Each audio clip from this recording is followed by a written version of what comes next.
The descent. The sky went dark at 3:47 p.m. Not the slow, moody gray of a storm or the soft amber of dusk, but black. Pure, matte black, as if someone had taken a brush and erased a part of the sky. Birds scattered in chaos. Traffic lights blinked erratically, and within minutes, the emergency broadcast began. Dr. Elena Ramirez stared at the live feed on her lab monitor, heart hammering. The footage was grainy, but unmistakable. A massive, moving cloud had descended over the greater Los Angeles area. Not a natural one. It moved like liquid smoke, curling unnaturally against the wind, ignoring pressure systems, swallowing buildings and streets alike. Then came the chilling reports. People who entered it never came out. They didn't scream. They didn't fight. They simply vanished. Elena's hands trembled as she turned up the volume. No contact has been made. We urge all citizens to evacuate. Repeat, do not approach the black zone. Stay indoors. She stepped back from the monitor, nearly stumbling over a stool. Her thoughts spiraled. Her mentor, Dr. Kwan, had been giving a lecture at UCLA that afternoon. The university was in the heart of the engulf zone. She grabbed her phone, thumb flying across the screen. No service. The tower near the campus had already gone dark. A sick knot formed in her stomach. No. She tried calling again. Voicemail. She tried again. Nothing. The lab around her was eerily quiet. Everyone else had left hours ago, following the evacuation order. Elena had stayed. She always stayed.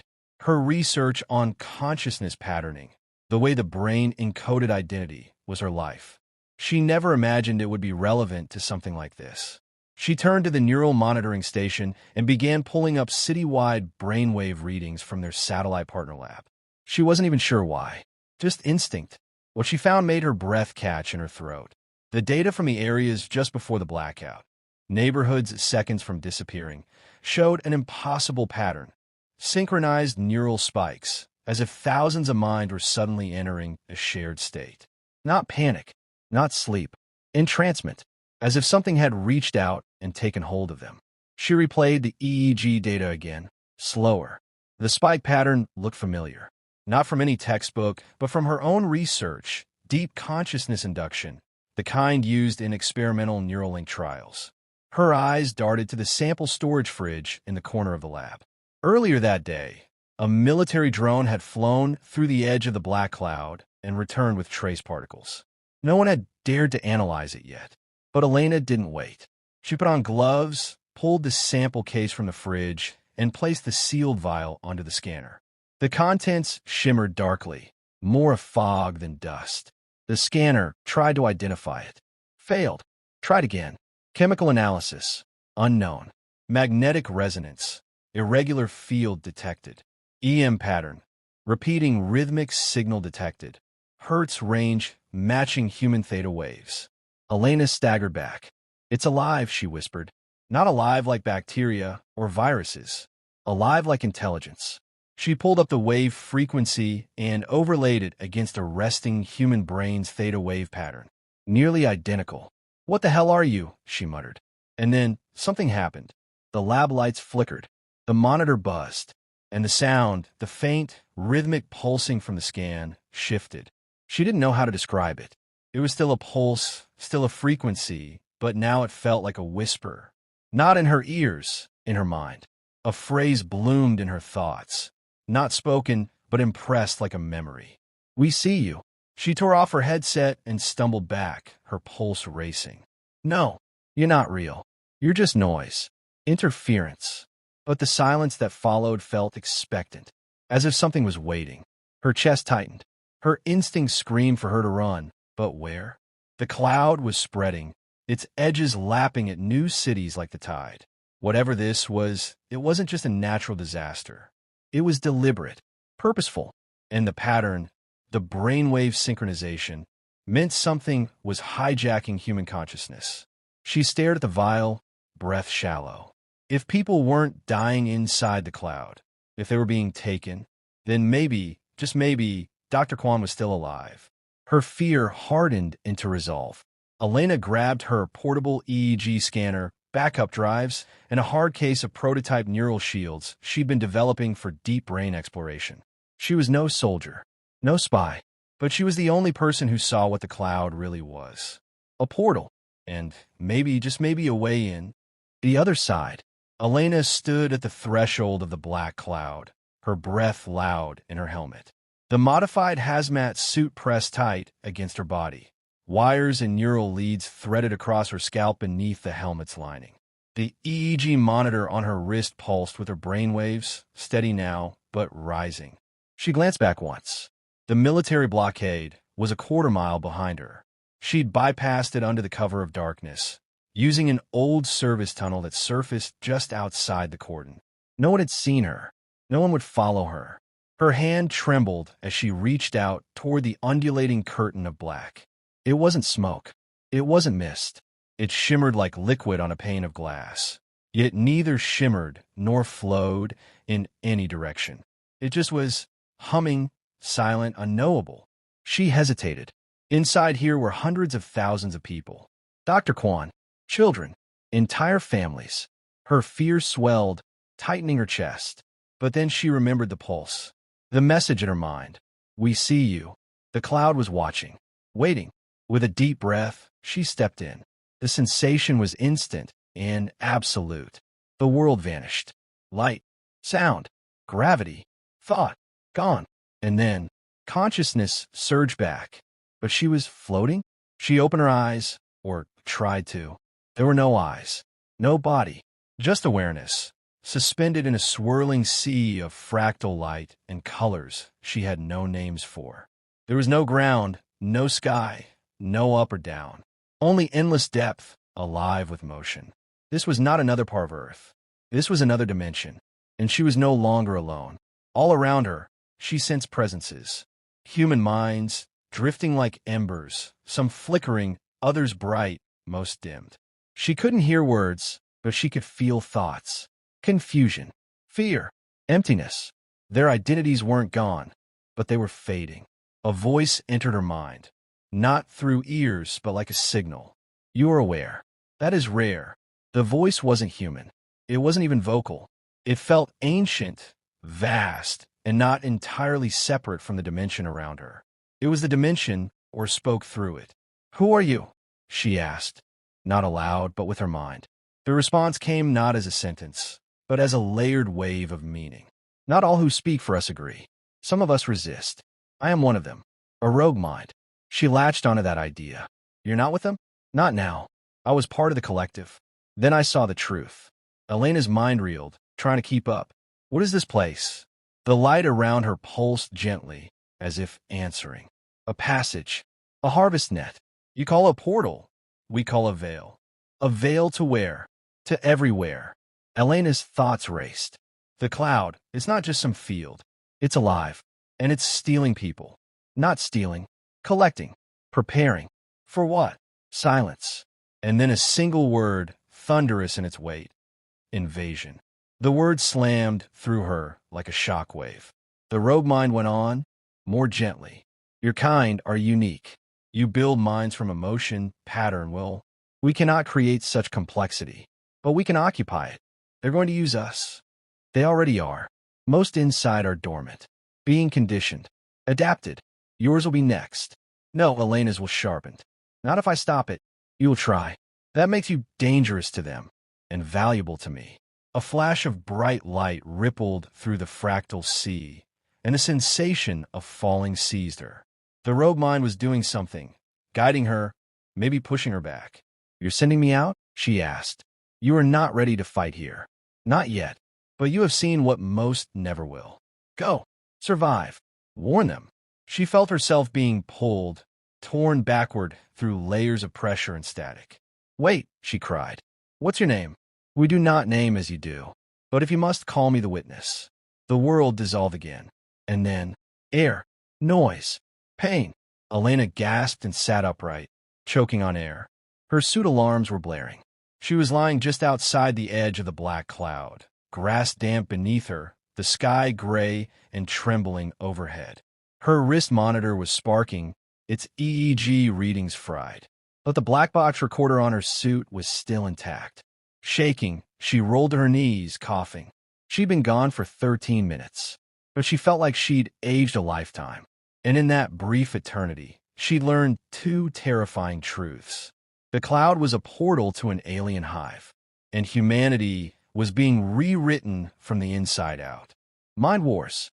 Elena had never been good at public speaking, but today, her voice held the weight of a dying world. "The cloud isn't a storm or a weapon," she said, addressing the cold room of UN military officials and scientific advisors. "It's a living neural network, a conduit.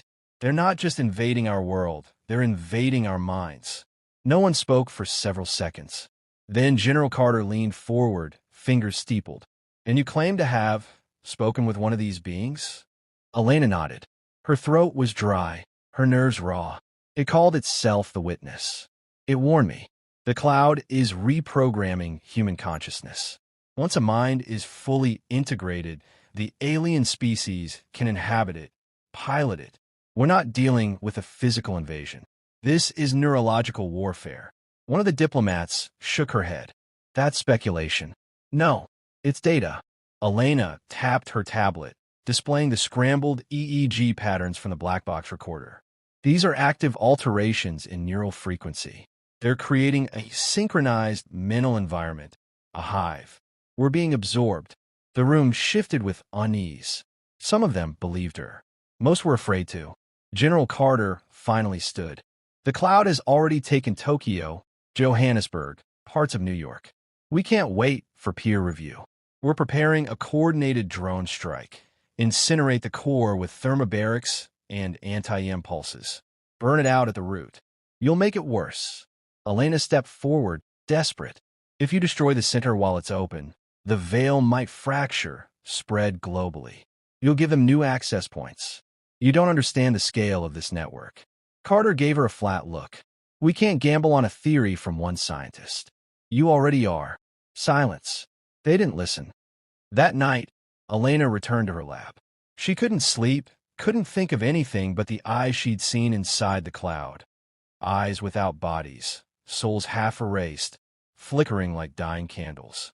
Dr. Kwan had been one of them. She hadn't seen him, but she'd felt his presence. Dim, but still there. There was still time. She stared at her prototype neuroshield units, once designed to help comatose patients regain consciousness. She developed them to isolate cognitive signatures from interference. Now, maybe they could serve a more critical purpose. She spent the next 2 days modifying the devices. Miniature EEG-based filters that could block external influence and reinforce an individual's natural consciousness pattern. Primitive protection, but better than nothing. And she did something even bolder. She leaked the designs. Underground networks. Rogue military scientists. Anyone who might believe her. If she failed, someone else had to carry the fight. On the 3rd day, the sky over Geneva flickered. The UN had launched their strike. She watched the news feed in stunned silence. The cloud fractured but didn't die. Instead, it bled. Streams of the black fog uncoiled into the atmosphere like veins, stretching to new regions in real time.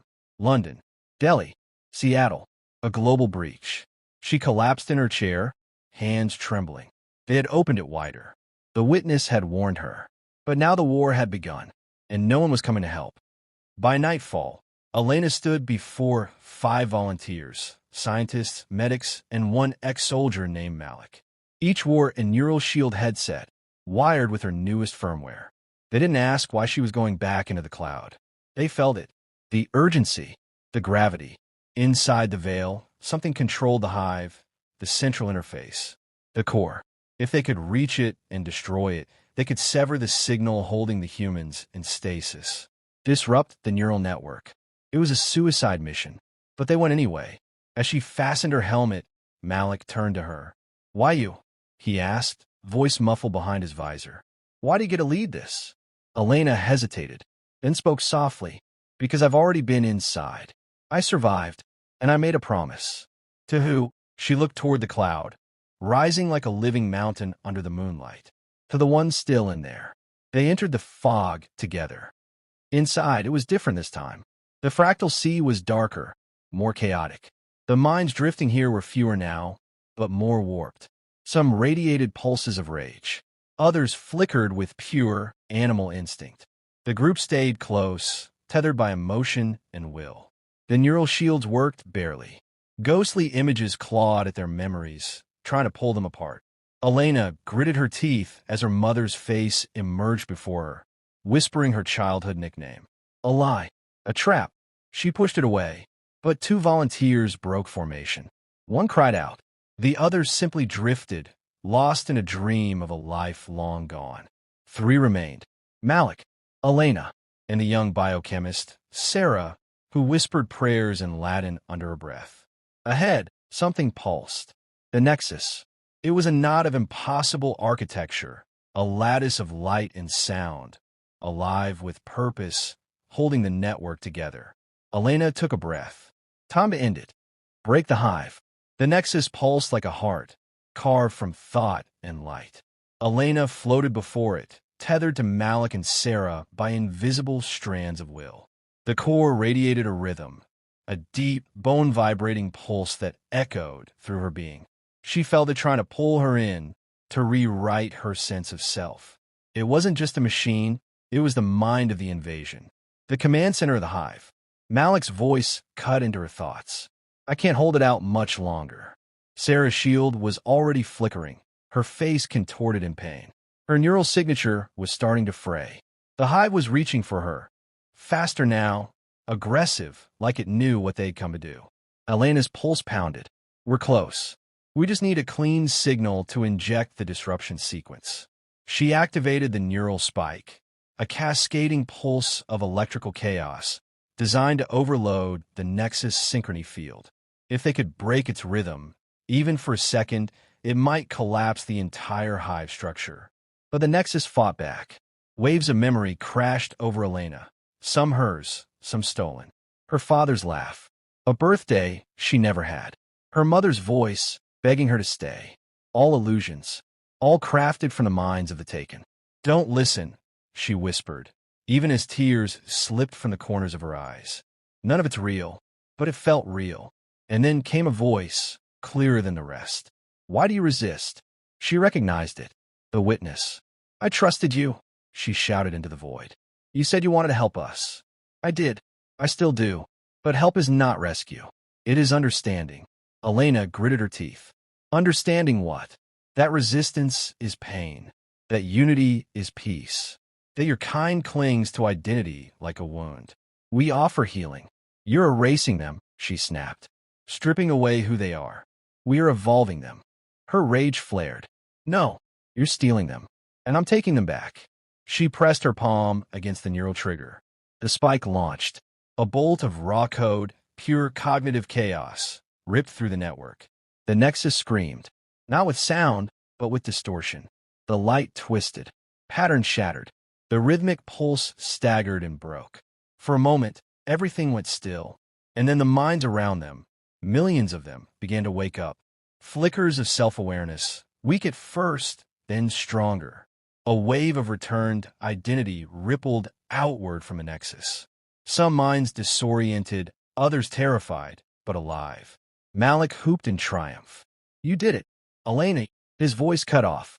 His neural shield blinked out. Elena turned, too slow. Malik's eyes went wide, then glassy. The hive had found a crack. He floated back from them, his posture too still. His body wasn't moving, but something else was. A presence had taken hold, pilot lights behind his eyes. The hive had possessed him. Elena, Sarah gasped. Run. But Elena didn't run. She moved forward. She faced Malik. Not him anymore, but the hive using his face. Let him go, she said, trembling. This vessel is efficient, the hive replied through Malik. We will not surrender it. He trusted me, she said, voice breaking. He followed me here. Then he served his purpose. Her fury ignited. With shaking fingers, she activated the final override, a short-range self-collapse pulse meant to destroy the shield in case of infection. She'd reprogrammed it as a last resort. Then you'll go with him, she whispered. She launched the signal. Malik's body spasmed. The hive screamed. The light shattered again, and the nexus collapsed. Everything around them, the fractal sea, the drifting minds, The invading presence began to implode, folding in on itself like a dying star. Sarah reached for Elena. Hold on. They clung to each other as the dimension buckled, and a new sensation surged: gravity, air, time. They were being pulled out. Elena awoke in the mud. Cold rain lashed her face. The sky above was cloudy, but normal. Blue-gray. Human. She gasped, sitting up. Her suit was torn. Her helmet cracked. But she was alive. Sarah lay nearby, groaning. Alive, too. The cloud was gone. No trace of the black veil remained. No shimmer. No hum. Just silence. And freedom. A week later, the world was still reeling. Millions had returned from the veil. Most were confused. Some had no memory at all. A few spoke of voices, songs of unity and silence, of alien stars. But the hive was gone. The invasion had been stopped. And Elena? She sat at Dr. Kwan's old desk, now her own. The lab had become a recovery center for the returned. Neural restoration was slow, but possible. She still wore her neural shield sometimes. The silence in her mind unnerved her. But every so often, just at the edge of consciousness, she still heard it. A whisper. Not hostile. Not alien. You changed us, too. Maybe the witness was still out there. Maybe not. But for now, humanity had its mind back. And that was enough.